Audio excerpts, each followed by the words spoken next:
দর্শক, আমি যদি আপনাকে একটা টাইম মেশিন গিফট করি তাহলে আপনি কি করবেন? আপনার দাদা কিংবা আপনার নানা যদি আপনার জন্মের আগে মারা যায় তাহলে আপনি সেই টাইম মেশিনটি ব্যবহার করে অতীতে গিয়ে তাদের সাথে দেখা করতে চাইবেন। এরপরে আপনি অতীত থেকে ফিরে এসে ভবিষ্যতে গিয়ে দেখার চেষ্টা করবেন আপনার ভবিষ্যৎ কেমন হবে। আপনি কি আপনার দেখা স্বপ্নগুলো পূরণ করতে পেরেছেন? আমার কথাগুলো শুনতে অসাধারণ লাগলেও বাস্তব জীবনে এসব ঘটনা ঘটে একদমই অসম্ভব। তবে আমি যদি আপনাকে বলি এতদিন পর্যন্ত আপনি ভুল তথ্য জেনে এসেছেন, টাইম মেশিন আজকে থেকে 100 বছর আগেই আবিষ্কার হয়ে গেছে। তবে আপনি কি আমার কথা বিশ্বাস করবেন? আমি জানি আপনি আমার কথা বিশ্বাস করবেন না, কারণ আপনি ছোট থেকে সব জায়গায় শুনে এসেছেন টাইম মেশিন, টাইম ট্রাভেল এগুলো হচ্ছে অবাস্তব কিছু কথা। বাস্তব জীবনে এদের কোনো অস্তিত্ব নেই। ঠিক আছে, আমার কথা বিশ্বাস না করলে সমস্যা নেই, কিন্তু নিকোলা টেসলা টাইম ট্রাভেল সম্পর্কে কি বলছে সেটা কি আপনি জানেন?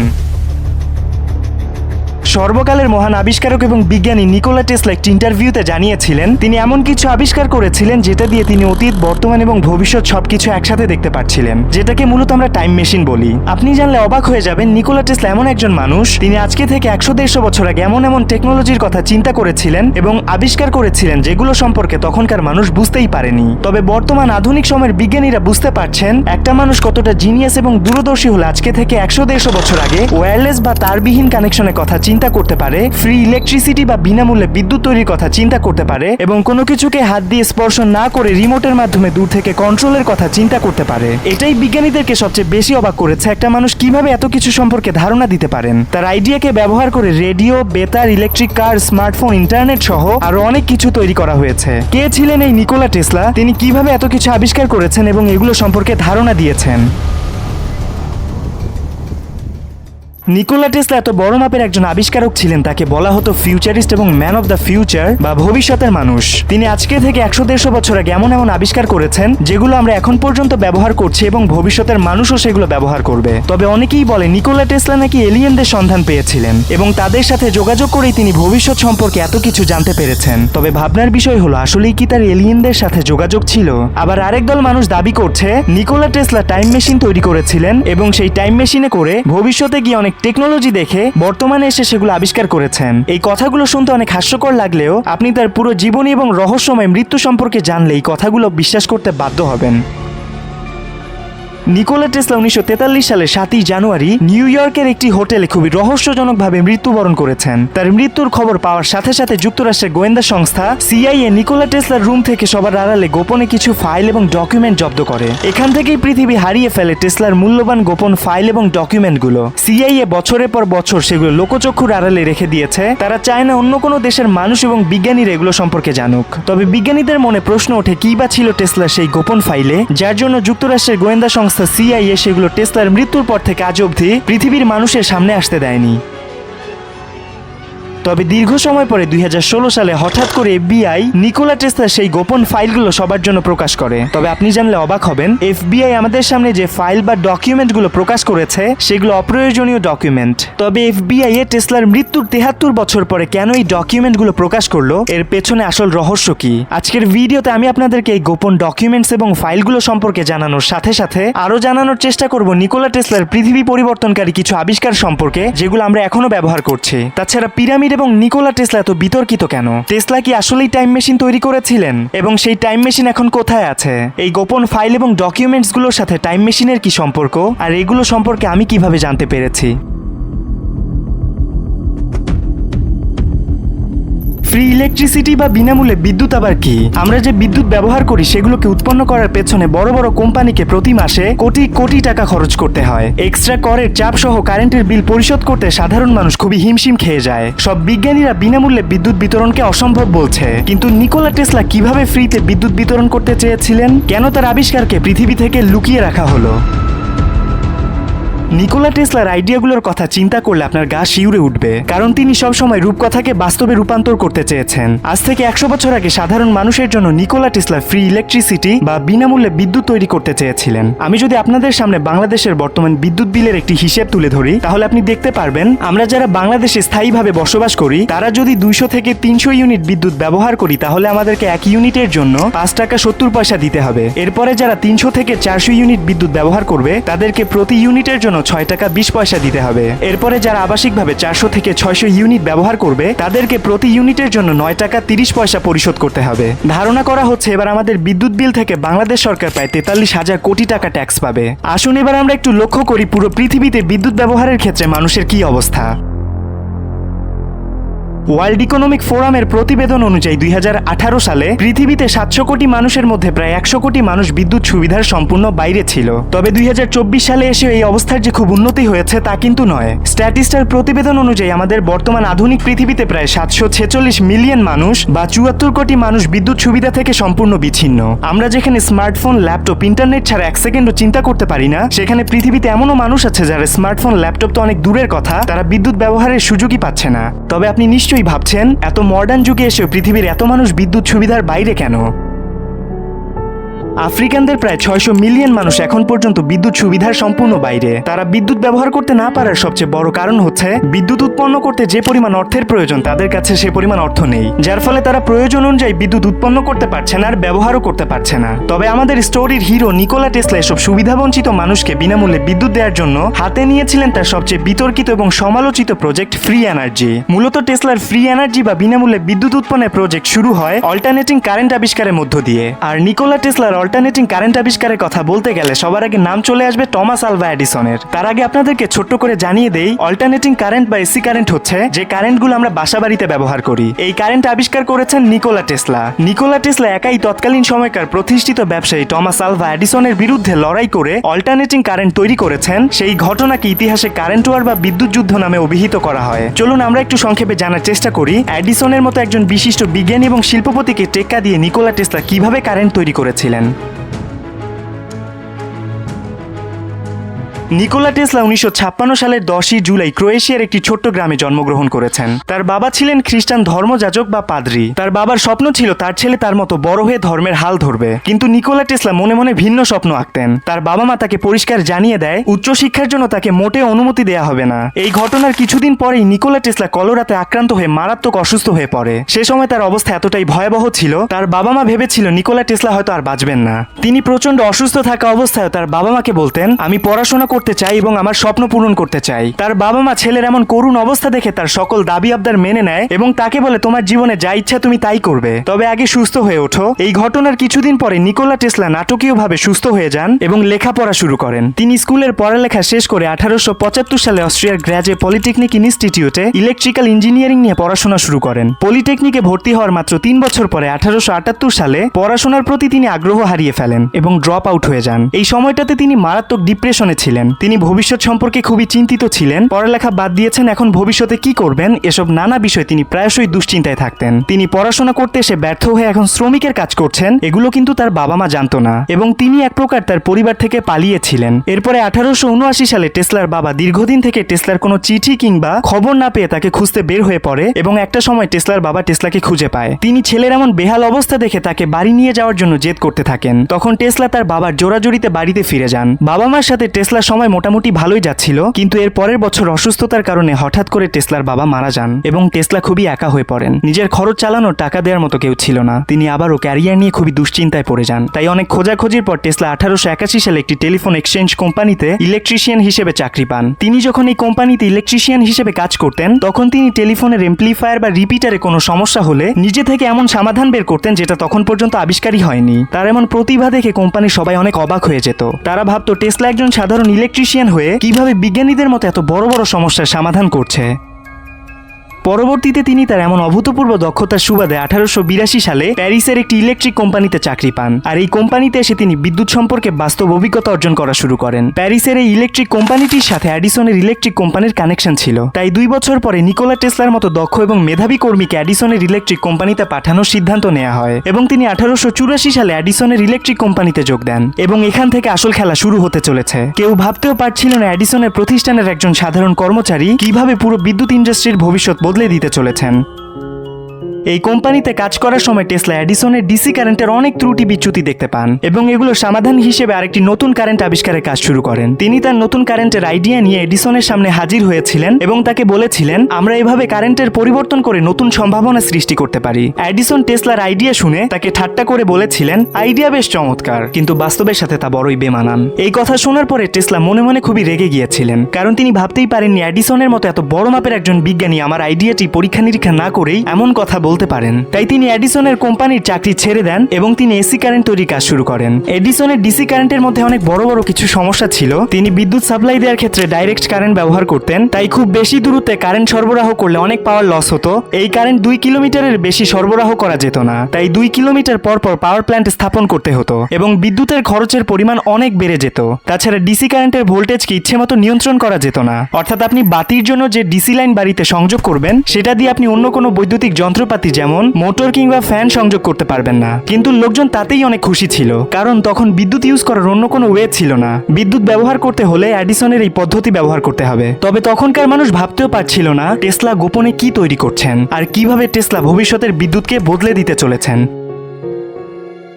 টেসলা সবাইকে অবাক করে দিয়ে ডিসি কারেন্টের সমস্যাগুলোকে সমাধান করে বাজারে আরেকটি নতুন লাইন নিয়ে আসেন, সেটার নাম হচ্ছে এসি কারেন্ট বা alternating current. AC current DC কারেন্টের চেয়ে অনেক উন্নত ছিল। যেহেতু টেসলার ডিসি কারেন্ট অনেক দূর পর্যন্ত সরবরাহ করা যেত, তাই এসি কারেন্টের পেটেন্ট ক্রয়কারী প্রতিষ্ঠান ওয়েস্টিং হাউস ডিসি কারেন্টের চেয়ে অনেক সস্তা মূল্যে কাস্টমারের কাছে কারেন্ট সরবরাহ করছিল এবং এই কারেন্ট ইচ্ছে মতো নিয়ন্ত্রণ করা যেত, অর্থাৎ ফ্যান, লাইট, মোটর সবকিছুই একটা লাইন দিয়ে ব্যবহার করা যাবে। তখনকার পাবলিক যখন এসি কারেন্ট এত সস্তায় এবং একসাথে এতগুলো সুবিধা ছিল, তখন তারা ডিসি কারেন্টকে ব্যবহার করা বাদ দিয়ে এসি কারেন্ট ব্যবহার করতে শুরু করে। কিন্তু এডিসন মোটেও বিশ্বাস করতে পারছিলেন না তার কোম্পানিতে চাকরি করা একজন কর্মচারী তার চেয়ে অনেক উন্নত কারেন্ট ব্যবস্থা তৈরি করেছে। তাই তিনি পরিকল্পনা শুরু করেন কিভাবে মিথ্যাচার ছড়িয়ে টেসলার এসি কারেন্টের ব্যবহার কমিয়ে দেওয়া যায়। এসি কারেন্টের বিরুদ্ধে প্রোপাগ্যান্ডা ছড়ানোর জন্য এডিসন একটি সংবাদ সম্মেলনের আয়োজন করেন। এসি কারেন্ট কতটা ভয়ঙ্কর সেটা বোঝানোর জন্য তিনি সংবাদ সম্মেলনের শুরুতে একটি কুকুরকে এসি কারেন্টের সংস্পর্শে এনে হত্যা করেন এবং সবাইকে বলেন, দেখেছেন এসি কারেন্ট কতটা ভয়ঙ্কর, যার ফলে একজন মানুষকে নিমিষেই হত্যা করা যেতে পারে। কিন্তু মানুষ তার কথাকে মোটেও পাত্তা দিচ্ছিল না। এর ফলে তিনি কুকুরের চেয়ে বড় প্রাণী ঘোড়াকে বিদ্যুৎ স্পৃষ্ট করে হত্যা করেন।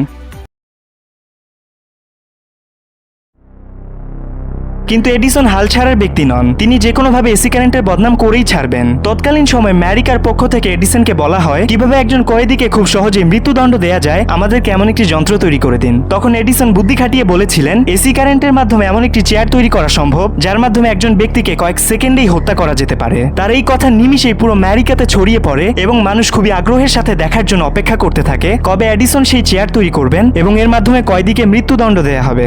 এডিসন এসি কারেন্টকে ব্যবহার করে একটি কিলিং চেয়ার তৈরি করেছিলেন, যেটাকে বর্তমানে আমরা ইলেকট্রিক চেয়ার বলে থাকি। তিনি চাইলে অন্য কোনো পদ্ধতি ব্যবহার করেও কয়েদিদেরকে মৃত্যুদণ্ড দেওয়ার ব্যবস্থা করতে পারতেন, কিন্তু তিনি এসি কারেন্টকে দিয়েই কেন এই চেয়ার তৈরি করলেন?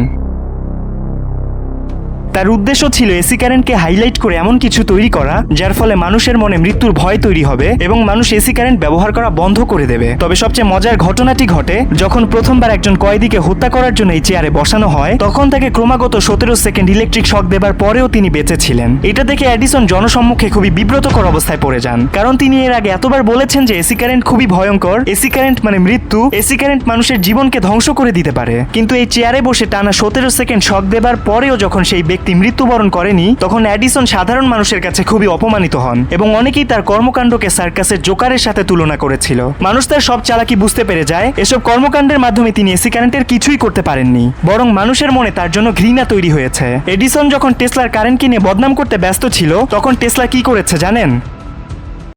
টেসলা এডিসনের দেখানো এসি কারেন্টের দুর্বলতাকে খুঁজে পেয়ে এসি কারেন্টকে আরো শক্তিশালী এবং নিরাপদ করেছেন। ভাবতেই অবাক লাগে তার মাইন্ডসেট কিরকম ছিল। তার কাছ থেকে আমরা শিক্ষা পেতে পারি, শত্রুপক্ষ যখন আমাদের বদনাম করতে ব্যস্ত থাকবে, তখন আমাদের উচিত সেই বদনাম থেকে আমাদের ভুলগুলো খুঁজে সেগুলো সংশোধন করা। বিদ্যুতের অগ্রগতিতে এসি কারেন্টের অবদানকে স্বীকৃতি না দিতে একদম নাছোড়বান্দা ছিলেন এডিসন। তাই তিনি যে কোনোভাবে এসি কারেন্টের বদনাম করার পেছনে লেগে থাকেন। এর ফলে তার যে নিজের কোম্পানি ছিল এডিসন জেনারেল ইলেকট্রিক, সেটার ব্যবসায় আস্তে আস্তে ধস নামতে থাকে, কারণ তিনি ডিসি এসি কারেন্টের উৎকর্ষ সাধন না করে কিভাবে এসি কারেন্টের বদনাম করা যায় সেটা নিয়ে বেশি ব্যস্ত থাকতেন। এই বিষয়টি এডিসনের কোম্পানির সবচেয়ে বড় শেয়ার হোল্ডার জেপি মর্গান জানতে পারেন যে এডিসন অহংকারে বশীভূত হয়ে এসি কারেন্টের পেছনে উঠে পড়ে লেগেছে, যার ফলে আমাদের কোম্পানি লসের মুখ দেখছে। তাই জেপি মর্গান সিদ্ধান্ত নেন ইউরোপে গিয়ে বিভিন্ন ইলেকট্রিক্যাল ইঞ্জিনিয়ারের সাথে আলোচনা করার। মর্গান ঠিক বুঝতে পারছিলেন না কারেন্টের ভবিষ্যৎ আসলে কি। তারপরে মর্গান ইউরোপে গিয়ে জানতে পান কারেন্টের ফিউচার হচ্ছে টেসলার এসি কারেন্ট। এখন শুধু ডিসি কারেন্ট নিয়ে বসে থাকলে চলবে না। তাই তিনি 1892 সালে আমেরিকাতে ফিরে এসে টমাস আলভা এডিসনকে বাদ দিয়ে গোপনে একটি নতুন ইলেকট্রিক কোম্পানি শুরু করেন, যার নাম তারা এডিসন জেনারেল ইলেকট্রিক পরিবর্তন করে শুধু জেনারেল ইলেকট্রিক রাখে। অর্থাৎ কোম্পানির নাম থেকে এডিসনের নাম কোনো প্রকার ঝগড়া বিবাদ ছাড়াই মুছে দেওয়া হয়েছে। এডিসন যখন হঠাৎ করে জানতে পারেন তার হাতে তৈরি করা কোম্পানির মালিকানা তার কাছ থেকে সিস্টেম করে সরিয়ে দেওয়া হয়েছে, তখন তিনি খুবই হতাশ হয়ে পড়েন। তখন টেসলার সাথে প্রতিদ্বন্দ্বিতা করা তো দূরের কথা, তিনি নিজের কোম্পানি নিয়েই হতাশ হয়ে যান। এভাবেই নিকোলা টেসলার কোম্পানি ওয়েস্টিং হাউস এডিসনের কোম্পানি জেনারেল ইলেকট্রিককে হারিয়ে তড়িৎ যুদ্ধে জয়লাভ করে এবং এরই মাধ্যমে পৃথিবীবাসী নিকোলা টেসলার হাত ধরে সস্তা মূল্যে ব্যবহারযোগ্য এক নতুন বিদ্যুতের দেখা পায়। তার নাম হলো অল্টারনেটিং কারেন্ট বা এসি কারেন্ট। এসি কারেন্টের আবিষ্কারের 138 বছর পরও আজকে আমরা এই কারেন্টের উপর সম্পূর্ণ নির্ভরশীল। মূলত নিকোলা টেসলা যখন এই কারেন্ট আবিষ্কার করে ফেলেন তখন তিনি নিজের ভেতর থেকে এক প্রকার অনুপ্রেরণা পান। সেটা হচ্ছে আমি চাইলেই বিনামূল্যে পৃথিবীর সকল স্তরের মানুষের কাছে বিদ্যুৎ পৌঁছে দিতে পারবো। এসি কারেন্ট আবিষ্কারের পর টেসলা এক নতুন মিশন হাতে নেয়, সেটা হচ্ছে কিভাবে বিনামূল্যে বিদ্যুৎ তৈরি করা যায় আর সাধারণ মানুষের মাঝে বিতরণ করা যায়। নিকোলা টেসলার মা 1856 সালের 9 জুলাই মাঝরাতে প্রসব বেদনায় কাতরাচ্ছিলেন। বাইরে প্রচন্ড বৃষ্টি হচ্ছে এবং ঝড় উঠেছে।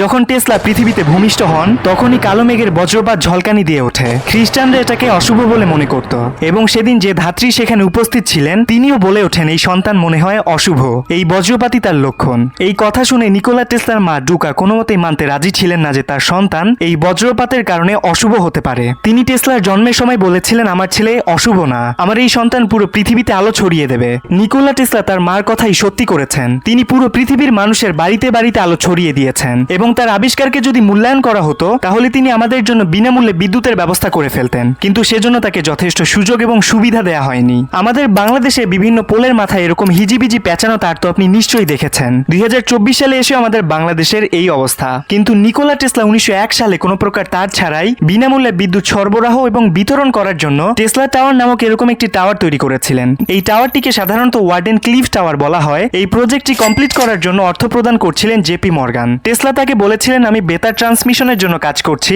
আপনি আমার প্রজেক্টে ইনভেস্ট করতে পারেন। তার কথায় জেপি মর্গান ইনভেস্ট করার জন্য রাজি হয়, কিন্তু টেসলা আসলে ফ্রি ইলেকট্রিসিটি বিতরণ করার জন্য এই টাওয়ারটি তৈরি করেছিলেন। এই কথা যখনই জেপি মর্গান জানতে পান তিনি টেসলার এই প্রজেক্টে টাকা ইনভেস্ট করা বন্ধ করে দেন। তাই ধীরে ধীরে অর্থের অভাবে টেসলা তার বিনামূল্যে বিদ্যুৎ তৈরির প্রজেক্টটি বাদ দিতে বাধ্য হন। আপনার মনে নিশ্চয়ই প্রশ্ন আসছে এত বড় একটি প্রজেক্টে জেপি মর্গান কেন ইনভেস্ট করা বন্ধ করলেন? এই প্রজেক্ট সফল হলে পৃথিবীর কত মানুষ উপকৃত হতো। আমরা আজকে আফ্রিকায় যে বিদ্যুতের সংকট দেখছি সেটা হয়তো বা আরো অনেক আগেই সমাধান হয়ে যেত।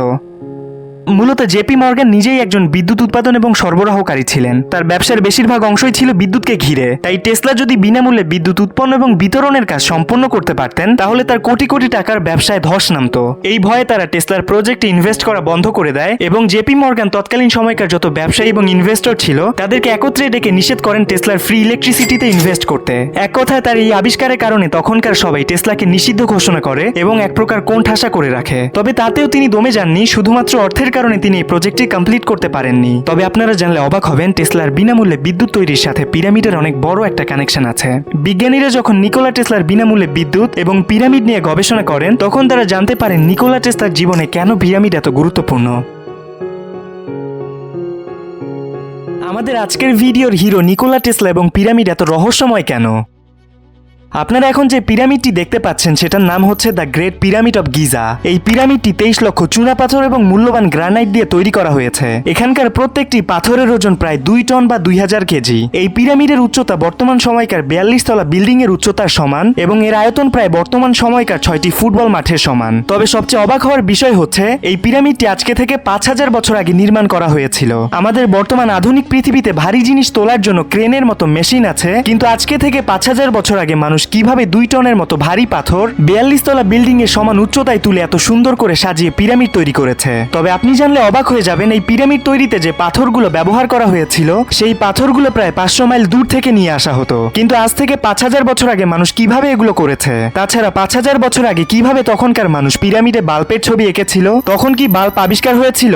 ফারাওরা কিভাবে পিরামিডকে একেবারে পৃথিবীর সেন্টারে বা মাঝখানে তৈরি করেছে? আর পিরামিডের ভেতরের তাপমাত্রা সবসময় 20 ডিগ্রি সেলসিয়াসই থাকে কেন? আমাদের পৃথিবীতে এমন অনেক মানুষ আছে যারা মনে করে এগুলো আমাদের পৃথিবীর মানুষের কাজ হতেই পারে না, নিশ্চয়ই ভিন্ন গ্রহের কোনো এলিয়েন এসে এগুলো আমাদের পৃথিবীতে তৈরি করেছে। তবে বিজ্ঞানীরা অনুমান করছেন এই পিরামিড তৈরিতে প্রতিদিন 1 লক্ষ মানুষ কাজ করতে এবং তারা প্রতিনিয়ত 20 বছর কাজ করে এই পিরামিডগুলো তৈরি করেছে। পিরামিড তৈরিতে যে পাথরগুলো ব্যবহার করা হয়েছে সেগুলো কিন্তু সাধারণ কোনো পাথর না। বিজ্ঞানীরা গবেষণায় পেয়েছেন পিরামিড তৈরিতে যে চুনা পাথর ব্যবহার করা হয়েছে সেগুলো পৃথিবীর চুনা পাথরের চেয়ে অনেক বেশি শক্তিশালী। তবে আপনি জানলে আরো অবাক হয়ে যাবেন, পিরামিডে ব্যবহৃত পাথরগুলো বিজ্ঞানীরা পৃথিবীর আর কোথাও খুঁজে পাননি। তাহলে কি আমরা বলতে পারি না যে পিরামিড পৃথিবীর মানুষের তৈরি নয়, এলিয়েন পিরামিড তৈরি করেছে?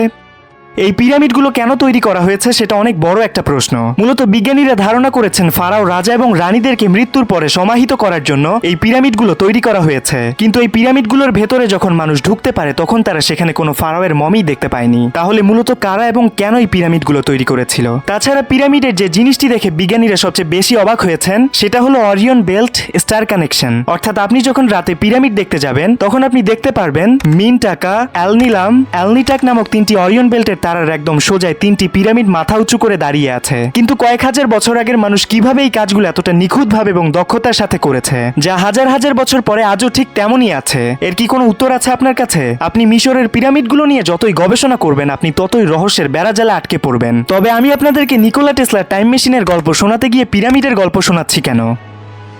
কারণ পিরামিড এবং নিকোলা টেসলার সম্পর্ক অনেক গভীর এবং কিছু বিজ্ঞানী বিশ্বাস করেন পিরামিডের সাথে অদ্ভুতভাবে এলিয়েনের সম্পর্ক আছে। তাছাড়া নিকোলা টেসলা নিজেই পিরামিড সম্পর্কে খুবই অদ্ভুত অদ্ভুত কথা বলতেন। পিরামিড নিয়ে নিকোলা টেসলার চিন্তা ভাবনা কি ছিল তা আপনাকে অবাক করে দিবে। চলুন আমরা জানার চেষ্টা করি নিকোলা টেসলা কি আমাদের সাধারণ মানুষের মতো পিরামিডকে নিয়ে চিন্তা করতেন নাকি তিনি ভিন্ন কিছু পরিকল্পনা করতেন পিরামিডকে নিয়ে। নিকোলা টেসলা এবং পিরামিড এত বিতর্কিত কেন? নিকোলা টেসলা গিজার পিরামিড নিয়ে খুবই অভিভূত ছিলেন, কারণ তিনি বিশ্বাস করতেন পিরামিডকে এমন প্যাটার্নে তৈরি করা হয়েছে যেটা ব্যবহার করে বিনামূল্যে বিদ্যুৎ উৎপন্ন করা সম্ভব। তিনি এই পিরামিডগুলোকে পাওয়ার জায়ান্ট অর্থাৎ শক্তির দৈত্য বলেছেন। টেসলা বিশ্বাস করতেন পিরামিডগুলোকে শুধু ফারাও রাজাদেরকে সমাহিত করার জন্য তৈরি করা হয়নি, এই পিরামিডগুলো শক্তি উৎপন্ন করতে পারে এবং তাদের ব্যবহার করে ইনফিনিট পাওয়ার বা অসীম শক্তি উৎপন্ন করা সম্ভব। মূলত আমরা যদি পিরামিডের স্ট্রাকচার বা গঠন ভালো করে বুঝতে পারি তাহলেই আমরা বুঝতে পারবো কেন নিকোলা টেসলা পিরামিডকে নিয়ে এত আগ্রহী ছিলেন। 1998 সালে ব্রিটিশ লেখক ক্রিস্টোফার ডান তার বিখ্যাত বই দ্য গিজা পাওয়ার প্ল্যান্টে খুবই চমৎকারভাবে ফুটিয়ে তুলেছেন আমরা পিরামিডগুলোকে পাওয়ার প্ল্যান্ট হিসেবে ব্যবহার করতে পারি। ক্রিস্টোফার ডান তার বই দ্য গিজা পাওয়ার প্ল্যান্টে উল্লেখ করেছেন পিরামিডগুলোকে প্রাচীন মিশরের মানুষ বিদ্যুৎ উৎপাদনের জন্য তৈরি করেছিল। তিনি বলেন এগুলো কোনো ফারাওকে কবর দেওয়ার জন্য তৈরি করা হয়নি। কিন্তু 5000 বছর আগে মিশরের মানুষ কিভাবে বিদ্যুৎ উৎপাদন করত? তখন কি বিদ্যুতের আবিষ্কার হয়েছিল? চলুন আমরা সেটা ক্রিস্টোফার ডানের বই থেকে একটু বিস্তারিতভাবে জানার চেষ্টা করি। পিরামিডের নিকটবর্তী নীল নদ পিরামিডগুলোকে বিদ্যুৎ উৎপাদনের জন্য শক্তি প্রদান করত। মূলত তিনি বলতে চাইছেন জলধারাকে ব্যবহার করে ইলেকট্রোলাইটিক প্রক্রিয়ার মাধ্যমে বিদ্যুৎ উৎপাদন করা সম্ভব। ক্রিস্টোফার ডান এরপরে বলছেন পিরামিডের ভেতরে এমন কিছু চ্যানেল এবং ক্যানেল আছে যেগুলোকে ডিজাইন করা হয়েছে বিদ্যুৎ উৎপন্ন করার জন্য। পিরামিডের ভেতরে বিভিন্ন ধরনের চ্যানেল আছে, সেগুলো হচ্ছে কিংস চেম্বার, কুইন্স চেম্বার এবং গ্র্যান্ড গ্যালারি। মূলত এরাই বিদ্যুৎ উৎপাদনের ক্ষেত্রে মুখ্য ভূমিকা পালন করত। এখানে একটা বিশেষ ধরনের বিক্রিয়া ঘটত যার মাধ্যমে বিদ্যুৎ উৎপন্ন হতো, সেটা হচ্ছে ইলেকট্রোলাইটিক সেলের ইলেকট্রোলাইসিস বিক্রিয়া। ক্রিস্টোফার ডানের পিরামিডের ভেতরে বিদ্যুৎ উৎপন্ন হওয়ার থিওরিটি খুব ইন্টারেস্টিং। চলুন আমরা একটু জানার চেষ্টা করি। পিরামিডের ভেতরে কিংস চেম্বারে উপস্থিত থাকা বিভিন্ন ধাতব পদার্থগুলো পানির সাথে বিক্রিয়া করে বিদ্যুৎ উৎপন্ন করতে সাহায্য করত এবং কুইন্স চেম্বারে ছাদ এবং অন্যান্য অংশ ইলেকট্রোলাইটিক সেল হিসেবে কাজ করত। আর গ্র্যান্ড গ্যালারি মূলত উৎপন্ন বিদ্যুৎ এবং শক্তি পরিবহনের জন্য ব্যবহার করা হতো। মূলত ক্রিস্টোফার ডান দাবি করছেন ক্যানেলের মাধ্যমে আসা পানি এবং পিরামিডের মধ্যকার বিভিন্ন চ্যানেল, পিরামিডের চুনাপাথর ও গ্রাফাইট ব্যবহার করে এখানে একটি ইলেকট্রিক সেল তৈরি হয়েছে এবং প্রাচীন মিশরের মানুষ ইলেকট্রোলাইসিস প্রক্রিয়ার মাধ্যমে বিদ্যুৎ উৎপন্ন করত। তবে তার থিওরি কতটা যুক্তিযুক্ত সেটাই জানার বিষয়, কারণ ইলেকট্রোলাইটিক সেল ব্যবহার করে বিভিন্ন মৌলিক ধাতুকে আলাদা করা হয়, যেমন পানিকে ভেঙে হাইড্রোজেন এবং অক্সিজেন উৎপন্ন করা হয়। এই সেল ব্যবহার করে মোটেও বিদ্যুৎ উৎপন্ন করা হয় না, কারণ ইলেকট্রোলাইটিক সেলের রাসায়নিক বিক্রিয়া ঘটানোর জন্য প্রথমেই বিদ্যুৎ ব্যবহার করতে হয়। বিদ্যুৎ শক্তি ছাড়া ইলেকট্রোলাইটিক প্রক্রিয়া কাজই করবে না। তাহলে কোন যুক্তিতে আমরা বলতে পারি যে ইলেকট্রোলাইটিক সেল দিয়ে বিদ্যুৎ উৎপন্ন করা সম্ভব? যুক্তির খাতিরে যদি ধরেও নেই প্রাচীন মিশরের মানুষের প্রযুক্তি অনেক উন্নত ছিল, তারা বাইরে থেকে বিদ্যুৎ সরবরাহ করে ইলেকট্রোলাইটিক বিক্রিয়া ঘটিয়ে বিদ্যুৎ উৎপন্ন করছে, তাহলে লাভটা হলো কি? তারা বিদ্যুৎ দিয়ে বিদ্যুৎ উৎপন্ন করেছিল। যদি তাদের কাছে আগে থেকেই বিদ্যুৎ থাকতো তাহলে তারা এত উঁচু উঁচু পিরামিড তৈরি করে কেন সময় নষ্ট করেছে? ক্রিস্টোফার ডানের থিওরিটিকে আমরা সায়েন্স বলতে পারবো না, এটাকে সায়েন্স ফিকশন বা কল্পকাহিনী বলা যেতে পারে। মূলত পিরামিড কিভাবে নির্মিত হয়েছে সে নিয়ে বৈজ্ঞানিক প্রমাণের যথেষ্ট অভাব আছে, তাই যে যার ইচ্ছে মতো তথ্য প্রকাশ করছে এবং গুজব ছড়াচ্ছে। The ancient secret of the flower of life বইয়ের লেখক গ্যারেথ লুসার সহ আরো কত লেখক যে পিরামিডের সাথে টেসলার ওয়ার্ডেন ক্লিফ টাওয়ারের মিল দেখিয়েছেন তার হিসেব নেই। পিরামিড দেখে টেসলার টাওয়ার তৈরির রহস্য উদ্ঘাটন করার সাথে সাথে আমাদের সামনে আরেকটি প্রশ্ন আসে, সেটি হচ্ছে পিরামিড দেখে টেসলার টাওয়ার তৈরির কথাটি যদি মিথ্যে হয় তাহলে টেসলার পদ্ধতিটা কি ছিল? তিনি কিভাবে ফ্রিতে বিদ্যুৎ উৎপন্ন করতে চেয়েছিলেন? নিকোলা টেসলা মোটেও পিরামিড দেখে তার টাওয়ার তৈরি করেননি। মূলত টেসলা পৃথিবীকে অনেক বড় একটা ব্যাটারি হিসেবে কল্পনা করতেন। তিনি বিশ্বাস করতেন পৃথিবী একটা কন্ডাক্টর বা পরিবাহী, যার মাধ্যমে বিদ্যুৎকে এক জায়গা থেকে অন্য জায়গায় খুব সহজেই ট্রান্সফার করা যাবে। পৃথিবীর চারিদিকে প্রচুর পরিমাণে ফ্রি এনার্জি বা মুক্ত শক্তি ছড়িয়ে ছিটিয়ে আছে। মুক্ত শক্তি হলো এমন এক প্রকার শক্তি যার মাধ্যমে প্রকৃতি থেকে সরাসরি শক্তি সংগ্রহ করা যায়, এর ফলে কোনো খরচ করতে হয় না। তবে নিকোলা টেসলা সম্পূর্ণ বিনামূল্যে বিদ্যুৎ উৎপাদন এবং বিতরণের কথা চিন্তা করেছিলেন। আমরা যদি একটা উদাহরণের সাহায্যে বোঝার চেষ্টা করি তাহলে টেসলার বিনামূল্যে বিদ্যুৎ উৎপাদনের বিষয়টা আমরা খুব সহজেই বুঝতে পারবো। ধরুন আপনার বাড়ির সামনে অনেক বড় একটা পুকুর আছে, এই পুকুরটি পানি দিয়ে একদম ভর্তি। এবার আপনি চাইছেন এই পুকুরের পানি থেকে বিদ্যুৎ উৎপাদন করবেন, কিন্তু আপনার কাছে কোনো পাম্পও নেই, টারবাইনও নেই। তাহলে এবার আপনি কিভাবে বিদ্যুৎ উৎপাদন করবেন? টেসলা মনে করতেন পৃথিবী অনেক বড় একটা ব্যাটারি, এর মাঝে প্রচুর পরিমাণ শক্তি জমা আছে। ঠিক যেমন আপনার বাড়ির সামনের পুকুরটি পানি দিয়ে ভর্তি। এখন আপনি যদি পুকুরে তরঙ্গ বা ঢেউ সৃষ্টি করতে চান তাহলে আপনি একটি পাথর নিক্ষেপ করতে পারেন, এর ফলে আপনি পুকুরের পানিতে কাঙ্ক্ষিত তরঙ্গ বা ঢেউ সৃষ্টি করতে সক্ষম হবেন। ঠিক একইভাবে টেসলা পৃথিবীর ভেতর তরঙ্গ সৃষ্টি করার জন্য ওয়ার্ডেন ক্লিফ টাওয়ার তৈরি করেছিলেন। এই টাওয়ারের মাধ্যমে যখন পৃথিবীর ভেতরে কম্পন সৃষ্টি করা হবে তখন পৃথিবী থেকে অটোমেটিক্যালি বিদ্যুৎ বের হয়ে আসবে। তবে বিজ্ঞানীরা কেন এটা নিয়ে কাজ করছেন না? টেসলার এই প্রকল্পটি কেন বাস্তবে রূপ পায়নি? ফার্স্ট প্রবলেম হচ্ছে আর্থিক সমস্যা। টেসলা যখন এই টাওয়ারটি তৈরি করেছিলেন তখন এই টাওয়ারটি তৈরিতে প্রচুর পরিমাণ অর্থ খরচ হয়েছিল এবং এটা প্রতিনিয়ত পরিচালনা করার জন্য প্রচুর পরিমাণ অর্থের প্রয়োজন ছিল। তৎকালীন সময়ে যে কোনো ছোট ছোট প্রযুক্তি ব্যবহার করতে অনেক অর্থের প্রয়োজন হতো। টেসলার কাছে যথেষ্ট পরিমাণ অর্থ ছিল না বলে তিনি তার এই প্রকল্পটি বাস্তবায়ন করতে পারেননি।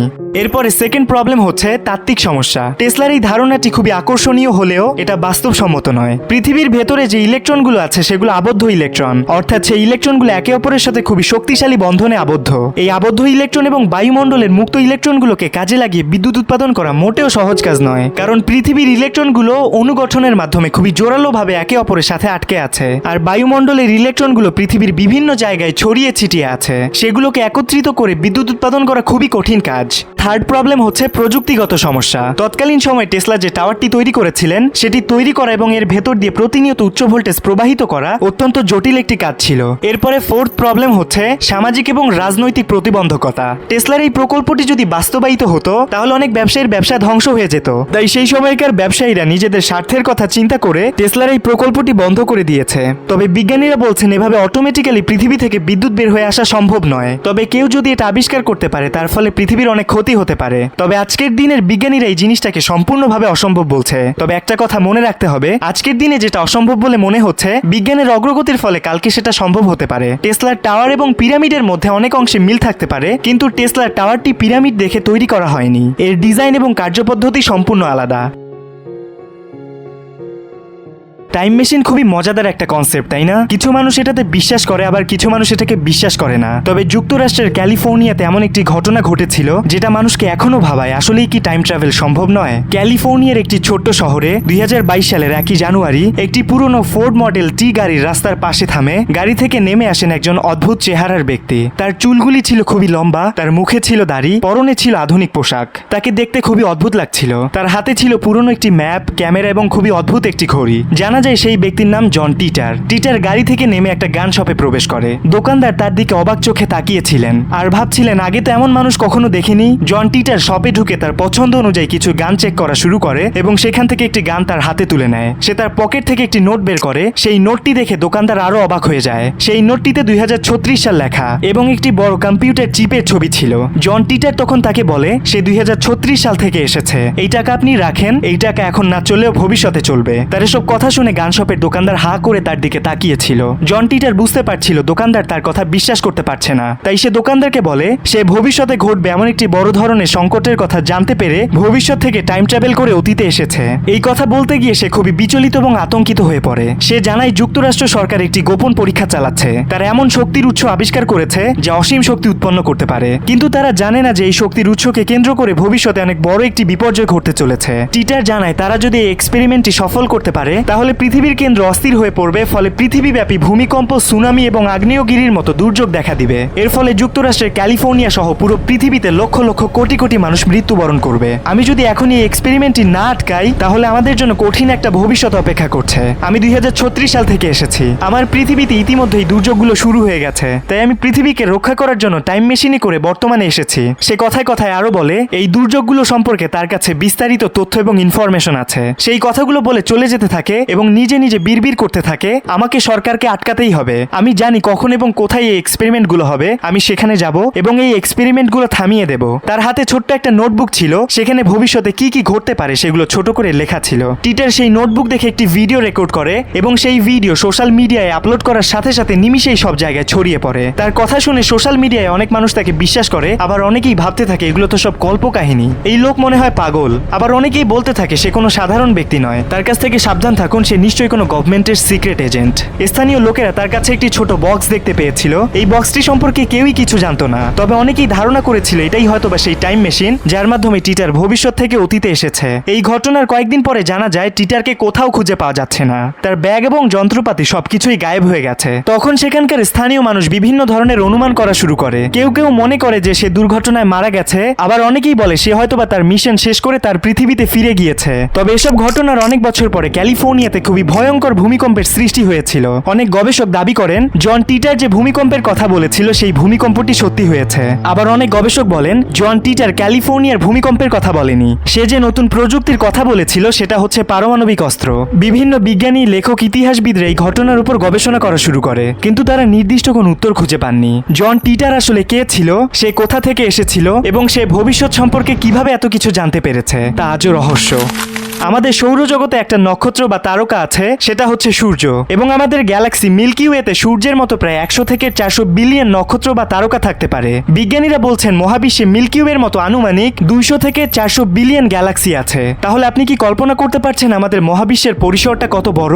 বিভিন্ন ধর্মগ্রন্থের সাথে একমত হয়ে বিজ্ঞানীরা বলছেন এত বড় মহাবিশ্বে পৃথিবী ছাড়াও অন্য কোথাও না কোথাও জীবের সন্ধান অবশ্যই খুঁজে পাওয়া যাবে। মূলত ভিন্ন গ্রহের প্রাণীকে আমরা এলিয়েন বলি এবং তাদের টেকনোলজি আমাদের চেয়ে অনেক উন্নত হতে পারে। এটা কিন্তু কোনো সায়েন্স ফিকশন কিংবা কল্পকাহিনী নয়, এটা বিজ্ঞানীরা প্রমাণ করেছেন। তাই এলিয়েনকে নিয়ে মানুষের আগ্রহ, কৌতূহলের কোনো শেষ নেই। আমাদের পৃথিবীতে যদি কোনো অবাস্তব কিছু দেখা যায় তাহলে মানুষ ধরে নেয় এই জিনিসটি কোনো মানুষ তৈরি করেনি, এলিয়েন তৈরি করেছে। টাইম মেশিনের ক্ষেত্রেও এই ঘটনার ব্যতিক্রম ঘটেনি। অনেক লেখক, গবেষক দাবি করছেন আমাদের পৃথিবীতে এমন কোনো মানুষ আছে যারা এলিয়েনদের সাক্ষাৎ পেয়েছিল এবং তাদের কাছে টাইম মেশিন আছে। তেমন একজন মানুষ হতে পারেন নিকোলা টেসলা। টাইম ট্রাভেল করা সম্ভব কিনা সেটা জানার জন্য আমরা নিকোলা টেসলার ফিলাডেলফিয়া এক্সপেরিমেন্টটি সম্পর্কে আলোচনা করতে পারি। এই ঘটনা বর্ণনার মাধ্যমে আমরা জানতে পারবো নিকোলা টেসলা কি আসলেই টাইম মেশিন তৈরি করেছিলেন, কিংবা টাইম মেশিন তৈরি করা কি আদৌ সম্ভব। এই এক্সপেরিমেন্টটিকে টেসলার জীবনের সবচেয়ে বিতর্কিত এক্সপেরিমেন্ট হিসেবে গণ্য করা হয়। মূলত এই এক্সপেরিমেন্টের উদ্দেশ্য ছিল মার্কিন নৌবাহিনীর যুদ্ধজাহাজকে অদৃশ্য করে রাখা, যেন যুদ্ধ চলাকালীন সময় এই টেকনোলজিকে ব্যবহার করে মার্কিন নেভি তাদের জাহাজকে অদৃশ্য করে রাখতে পারে আর শত্রুপক্ষ তাদেরকে দেখতে না পায়। এই এক্সপেরিমেন্টটি সম্পূর্ণ করার জন্য 1943 সালের 28শে অক্টোবর মার্কিন নৌবাহিনীর ফিলাডেলফিয়া নামক একটি জাহাজকে অদৃশ্য করার পরিকল্পনা করা হয়। জানা যায় নিকোলা টেসলা নাকি এই কাজটি করতে চেয়েছিলেন ইলেকট্রোম্যাগনেটিক ফিল্ড ব্যবহার করে। তার আইডিয়াটা ছিল তিনি একটি জাহাজের চারপাশে প্রচুর পরিমাণে ম্যাগনেটিক ফিল্ড উৎপন্ন করবেন, যার ফলে জাহাজটি অদৃশ্য হয়ে যাবে এবং জানা যায় এক্সপেরিমেন্টের সময় নাকি জাহাজটি সত্যি সত্যি অদৃশ্য হয়ে গিয়েছিল। যখনই পরীক্ষাটি করা হয়েছিল তখন জাহাজটি অদৃশ্য হওয়ার আগে প্রচুর পরিমাণে আলো এবং বিস্ফোরণের সৃষ্টি করেছিল, কিন্তু জাহাজটি অদৃশ্য হয়ে কোথায় গেছে সেটা কেউ বলতে পারছিল না। জাহাজের ক্রু সদস্য বা জাহাজ কোথায় গিয়ে পৌঁছেছে এগুলো নিয়ে সবার মনে আগ্রহ জন্মাতে থাকে। এই এক্সপেরিমেন্ট সংঘটিত হওয়ার ঠিক 1 মাস পরে 1943 সালের নভেম্বর মাসে হঠাৎ করে আবার সেই জাহাজটি ফিরে আসে, কিন্তু জাহাজের সদস্যদের অবস্থা খুবই খারাপ ছিল। তাদের মধ্যে কেউ শারীরিকভাবে আহত ছিল, কেউ মানসিকভাবে বিপর্যস্ত ছিল। তাদের বর্ণনা শুনে অনেক গবেষক বলেন তারা টাইম ট্রাভেল করে অন্য কোনো মাত্রায় চলে গিয়েছিল, অর্থাৎ তারা টাইম ট্রাভেল করে অন্য কোনো ডাইমেনশন বা মাত্রায় চলে গিয়েছিল, যেটাকে মূলত টাইম ট্রাভেল বলা যায়। টেসলার টাইম ট্রাভেল সম্পর্কিত এই এক্সপেরিমেন্টটি নিয়ে সর্বপ্রথম বই লেখা হয়েছিল 1955 সালে। এই বইটির নাম ছিল the case for the UFO, কিন্তু 1980 সালের দিকে এই এক্সপেরিমেন্টটি মানুষের মাঝে খুবই জনপ্রিয় হয়ে ওঠে। মানুষ টেসলার টাইম ট্রাভেল সম্পর্কে জানতে আগ্রহী হয়ে ওঠে। কিভাবে টেসলা এটা করেছিল, আদৌ কি এমন কোনো এক্সপেরিমেন্ট সংঘটিত হয়েছিল, এই এক্সপেরিমেন্টের সত্যতা কতটুকু, এসব নানা বিষয় নিয়ে তখনকার মানুষের মনে প্রশ্ন উঠতে থাকে। মানুষ খুবই কৌতূহলী হয়ে ওঠে, যদি এটা সম্ভব হয় তাহলে আমরা এই প্রযুক্তিকে কাজে লাগিয়ে টাইম মেশিন তৈরি করছি না কেন। ভিডিওর সামনে বাড়ার আগে আমি আপনাদেরকে কনগ্রেচুলেশন জানাতে চাই। আপনি যদি এই পর্যন্ত ভিডিওটি দেখছেন তাহলে আমি আপনাকে কনগ্রেচুলেশন জানাই, কারণ আপনি নিকোলা টেসলা সম্পর্কে, টাইম ট্রাভেল সম্পর্কে, ফ্রি ইলেকট্রিসিটি সম্পর্কে, ওয়্যারলেস কানেকশন সম্পর্কে একজন সাধারণ মানুষের চেয়ে অনেক বেশি নলেজ গেইন করেছেন। আসুন আমরা আমাদের মডার্ন সায়েন্স দিয়ে জানার চেষ্টা করি আসলেই কি টাইম ট্রাভেল বা সময় যাত্রা করা সম্ভব। টাইম ট্রাভেল সম্ভব কিনা সেটা জানার জন্য আমাদেরকে আইনস্টাইনের জেনারেল রিলেটিভিটি বা সাধারণ আপেক্ষিকতা থিওরি সম্পর্কে জানতে হবে। আইনস্টাইনের জেনারেল রিলেটিভিটি হলো এমন একটি থিওরি যার মাধ্যমে মহাকর্ষ এবং মহাবিশ্বের গঠন সম্পর্কে জানা যায়। আইনস্টাইনের এই থিওরিটি আমাদেরকে নিউটনের সূত্রের চেয়ে অনেক বেশি গভীর এবং বিস্তারিত ধারণা প্রদান করে। মহাবিশ্বের গঠন সম্পর্কে বলতে গিয়ে আইনস্টাইন এখানে আমাদেরকে সময় নিয়ে ধারণা দিয়েছেন। এই থিওরিতে তিনি আমাদেরকে ধারণা দিয়েছেন আমরা বিশেষ কিছু শর্তে টাইম ট্রাভেল করতে পারি। মূলত এই কারণেই টাইম ট্রাভেল নিয়ে মডার্ন সায়েন্সে আলোচনা করার সুযোগ আছে, না হলে হয়তো বা মডার্ন সায়েন্স সরাসরি বলে দিত টাইম ট্রাভেল সম্ভব নয়, এটা নিয়ে আলোচনা করার কোনো প্রয়োজন নেই। মূলত আইনস্টাইন তার থিওরিতে তুলে ধরেছেন আমরা যদি আলোর গতিতে অর্থাৎ প্রতি সেকেন্ডে 3 লক্ষ কিলোমিটার গতিতে চলাচল করতে সক্ষম হই তাহলে আমরা টাইম ট্রাভেল করতে সক্ষম হব। আগে বিজ্ঞানীরা বিশ্বাস করতেন সময় এবং স্থান পরম, অর্থাৎ যে জিনিসগুলোকে সৃষ্টি করার জন্য কোনো কিছুর প্রয়োজন পড়ে না, অর্থাৎ তারা অনন্ত অনাদিকাল থেকে বিদ্যমান আছে, তাদেরকে পরম বলা হয়। কিন্তু আইনস্টাইন বলেছেন সময় বা স্থানকে পরম বলা যাবে না, এরাও আপেক্ষিক, এদেরকে কেউ না কেউ সৃষ্টি করেছে। আইনস্টাইন বলেছেন কেউ যদি আলোর গতিতে চলতে থাকে তাহলে তার সময় সম্পূর্ণভাবে থেমে যাবে এবং সে তার ইচ্ছা অনুযায়ী ভবিষ্যতে যেতে পারবে। অর্থাৎ একটা বস্তু যত দ্রুত গতিতে চলবে তার সময় তত কম অতিবাহিত হবে এবং যে বস্তু ধীর গতিতে চলবে তার সময় তত দ্রুত পার হবে। আপনি হয়তো বা বলতে পারেন আইনস্টাইন পৃথিবীতে বসে কিভাবে এগুলো সম্পর্কে এত সঠিক ধারণা দিতে পারে, এর প্রমাণ কি? অত্যন্ত নিখুঁতভাবে সময় পরিমাপ করার জন্য হাইড্রোজেন ঘড়ি ব্যবহার করা হয়। ধরুন আমরা দুটি হাইড্রোজেন ঘড়ি নিলাম পরীক্ষা করার জন্য, একটা ঘড়িকে আমরা পৃথিবীতে রাখলাম এবং আরেকটা ঘড়িকে আমরা রকেটে করে আলোর গতির কাছাকাছি গতিতে মহাকাশে পাঠিয়ে দিলাম। এরপরে যখন রকেটটি পৃথিবীতে ফিরে আসবে তখন আমরা দেখতে পারবো পৃথিবীতে থাকা হাইড্রোজেন ঘড়িটির সময় কম অতিবাহিত হয়েছে আর রকেটে থাকা ঘড়িটির সময় খুব দ্রুত অতিবাহিত হয়েছে। যার গতি বেশি হবে তার সময় কম অতিবাহিত হবে। এভাবেই মূলত বিজ্ঞানীরা আইনস্টাইনের জেনারেল রিলেটিভিটি থিওরিতে উল্লেখিত টাইম ডাইলেশন প্রক্রিয়াটি বাস্তবে প্রমাণ করেছেন। কিন্তু আলোর গতি ব্যবহার করে অতীতে যাওয়া যাবে কিনা সে সম্পর্কে আইনস্টাইন কিছুই বলেননি। অতীতে যাওয়া সম্পর্কে বিজ্ঞানীদের মাঝে অনেক বিতর্ক আছে, অর্থাৎ পৃথিবীর সর্বকালের সর্বশ্রেষ্ঠ বিজ্ঞানী আইনস্টাইনের মতামত অনুযায়ী টাইম ট্রাভেল করে ভবিষ্যতে যাওয়া সম্ভব। আপনি নিশ্চয়ই অনেক মুভিতে দেখেছেন যেখানে ব্ল্যাক হোলের মাধ্যমে অতীতে কিংবা ভবিষ্যতে যাওয়া যায়। এই বিষয়ে আইনস্টাইনের একটি থিওরি আছে, এটা দিয়ে আমরা ব্যাখ্যা করতে পারি ব্ল্যাক হোল ব্যবহার করে কিভাবে টাইম ট্রাভেল করা সম্ভব। আইনস্টাইনের রিলেটিভিটি থিওরিতে বলা আছে ভর এবং সময় মহাকর্ষীয় ক্ষেত্রকে বিকৃত করতে পারে। মহাবিশ্বের প্রতিটি বস্তু একে অপরকে নিজেদের দিকে আকর্ষণ করে, এই আকর্ষণ বলকে বলা হয় মহাকর্ষ বল এবং যে অঞ্চল বা এলাকা জুড়ে এই বল উপস্থিত থাকে তাকে বলা হয় মহাকর্ষীয় ক্ষেত্র। মূলত আইনস্টাইন বলছেন যে অঞ্চল জুড়ে মহাকর্ষ বলের প্রভাব বিস্তৃত থাকে ভর এবং সময় সেই অঞ্চলকে বিকৃত করে দিতে পারে। এই জিনিসটিকে আমি আপনাদেরকে আরেকটু সহজ করে বলি। আইনস্টাইন আমাদেরকে বোঝাতে চাচ্ছেন ভারী জিনিসগুলো সময় এবং স্থানকে বাঁকিয়ে দেয় বা বিকৃত করে। বিজ্ঞানীরা ধারণা করছেন ব্ল্যাক হোল এই মহাবিশ্বের সবচেয়ে ভারী বস্তু। এখানে যদি কোনোভাবে মানুষ পৌঁছাতে পারে তাহলে মানুষ নিজের ইচ্ছে মতো টাইম ট্রাভেল করতে পারবে, অর্থাৎ এই জায়গাটা টাইম মেশিনের মতো কাজ করে। তাই কিন্তু কেউ সরাসরি বলতে পারবে না টাইম ট্রাভেল কিংবা টাইম মেশিন তৈরি করা অসম্ভব। আমি স্বীকার করছি এই জিনিসটির অনেক প্রযুক্তিগত সমস্যা আছে, তবে বিজ্ঞানীরা বলছেন আজকের প্রযুক্তি কিংবা বিজ্ঞান দিয়ে হয়তো বা টাইম ট্রাভেল করা সম্ভব হচ্ছে না, তবে বিজ্ঞান প্রতিনিয়ত অগ্রসর হবে। অতীতের মানুষ যেটাকে অসম্ভব বলে মনে করত বর্তমানের মানুষ সেটাকে সম্ভব করে তুলেছে। তাই টাইম মেশিন তৈরি করা অসম্ভব কিছু নয়। তবে কিছু বিজ্ঞানী টাইম ট্রাভেলকে অসম্ভব করে সবসময় একটা যুক্তি দেখান, সেটার নাম হচ্ছে গ্র্যান্ডফাদার প্যারাডক্স। অর্থাৎ আপনি যদি টাইম মেশিন ব্যবহার করে অতীতে গিয়ে আপনার দাদাকে হত্যা করেন, তাহলে আপনি কিভাবে জন্ম নেবেন? আপনার দাদা যদি মরে গিয়ে থাকে তাহলে তো আপনার জন্মই হবে না, আর আপনার জন্ম না হলে আপনি কিভাবে ভবিষ্যতে গিয়ে আপনার দাদাকে হত্যা করবেন? মূলত এটাকেই বলা হয় গ্র্যান্ডফাদার প্যারাডক্স। তবে টেসলা নাকি এলিয়েনদের সাক্ষাৎ পেয়েছিলেন। টেসলা কি এসব সমস্যা সমাধান করে আসলেই টাইম মেশিন তৈরি করেছিলেন? আর যুক্তরাষ্ট্রের গোপন গোয়েন্দা সংস্থা সিআইএ কি এই কারণেই টেসলার মৃত্যুর পরে তার সকল গোপন ফাইল পুরো পৃথিবীর কাছ থেকে সরিয়ে ফেলেছিল? আপনি হয়তোবা জানেন যুক্তরাষ্ট্রের অর্থনীতি পৃথিবীর সর্ববৃহৎ অর্থনীতি। তারা কি টেসলার টাইম মেশিনকে কাজে লাগিয়ে তাদের দেশের ভাগ্য পরিবর্তন করছে? সবচেয়ে রহস্যময় এবং বিতর্কিত প্রশ্ন হচ্ছে, নিকোলা টেসলার মৃত্যুর সঙ্গে সঙ্গেই কেন যুক্তরাষ্ট্রের গোয়েন্দা সংস্থা নিকোলা টেসলার সকল ইম্পর্টেন্ট ডকুমেন্ট এবং ফাইলগুলো সরিয়ে ফেললো? ডিসি কিংবা মার্ভেলের কিছু জনপ্রিয় ক্যারেক্টার যেমন captain America, captain commando, US agent, এদেরকে নিশ্চয়ই আপনি চেনেন। এদেরকে মূলত সুপার আর্মি বলা হয়। সুপার আর্মি বলতে সাধারণত এমন এক প্রকার সামরিক বাহিনীকে বোঝানো হচ্ছে যেখানকার সৈন্যরা মানসিক এবং শারীরিকভাবে অসাধারণ ক্ষমতার অধিকারী। এই অসাধারণ ক্ষমতাগুলো কোনো সাধারণ মানুষের জিনগত পরিবর্তন করে কিংবা বিভিন্ন ঔষধ বা রাসায়নিক পদার্থ ব্যবহার করে কৃত্রিমভাবে অর্জন করা হয়েছে। আপনি হয়তো ভাবছেন একজন সুপার আর্মি সাধারণ মানুষের চেয়ে কতটা শক্তিশালী হতে পারে। আপনি নিশ্চয়ই মার্বেল কিংবা ডিসির মুভিগুলো দেখেছেন, যেখানে captain America, captain commando, super soldier খুবই শক্তিশালী। এরা সাধারণ মানুষের চেয়ে অনেক ভারী বস্তু তুলতে পারে, খুব দ্রুত দৌড়াতে পারে এবং অনেক উচ্চতায় লাফ দিতে পারে। তারা সাধারণ মানুষের চেয়ে অনেক বেশি বুদ্ধিমান এবং খুব দ্রুত সিদ্ধান্ত নিতে পারে। এদের মধ্যে অনেকেই দেয়াল ভেদ করে যেতে পারে, অনেকে অদৃশ্য হয়ে যেতে পারে, আবার অনেকেই মানুষের মাইন্ড রিডিং বা মন পড়তে পারে। এক কথায় তারা সাধারণ মানুষের চেয়ে অনেক বেশি বুদ্ধিমান এবং শক্তিশালী। তবে এই ক্যারেক্টারগুলো শুধু আমরা মুভিতেই দেখতে পাই, বাস্তব জীবনে এদের কোনো অস্তিত্ব নেই। তবে আপনি জানলে অবাক হবেন, নিকোলা টেসলা বাস্তব জীবনে এমন একদল সুপার আর্মি তৈরি করতে চেয়েছিলেন। অনেকেরই মনে প্রশ্ন আসে, নিকোলা টেসলা কেন এমন আর্মি তৈরি করতে চেয়েছিলেন? এর সোজাসাপটা উত্তর হচ্ছে, নিকোলা টেসলা মানব জাতিকে ভিন গ্রহের এলিয়েনদের আক্রমণ থেকে বাঁচানোর জন্য সুপার আর্মি তৈরি করতে চেয়েছিলেন। আমরা এতদিন পর্যন্ত জেনে এসেছি নিকোলা টেসলার মৃত্যুর সাথে সাথে যুক্তরাষ্ট্রের গোয়েন্দা সংস্থা সিআইএ টেসলার গোপন ফাইলগুলো নিজেদের দখলে নিয়েছে। তবে কিছু গবেষক এবং রাইটার দাবি করেন, দ্বিতীয় বিশ্বযুদ্ধের সময় চীনের কিছু গোপন এজেন্ট সিআইএ এর কাছ থেকে টেসলার সকল গোপন ফাইল চুরি করে। সেই ফাইলেই নাকি লেখা ছিল একটা সাধারণ আর্মিকে কিভাবে সুপার আর্মিতে পরিণত করতে হয়। চায়না আমাদের সবার আড়ালে সুপার আর্মি তৈরি করে রেখেছে। বর্তমানে আমরা বিশ্ব রাজনীতির এমন একটা পর্যায়ে দাঁড়িয়ে আছি যেখানে প্রতিটি দেশই তাদের নিজস্ব সামরিক শক্তি বাড়াতে ব্যস্ত। এই প্রতিযোগিতাকে কেন্দ্র করে পৃথিবীর উন্নতশীল দেশগুলোর বিজ্ঞানীরা প্রতিনিয়ত গবেষণা চালিয়ে যাচ্ছে।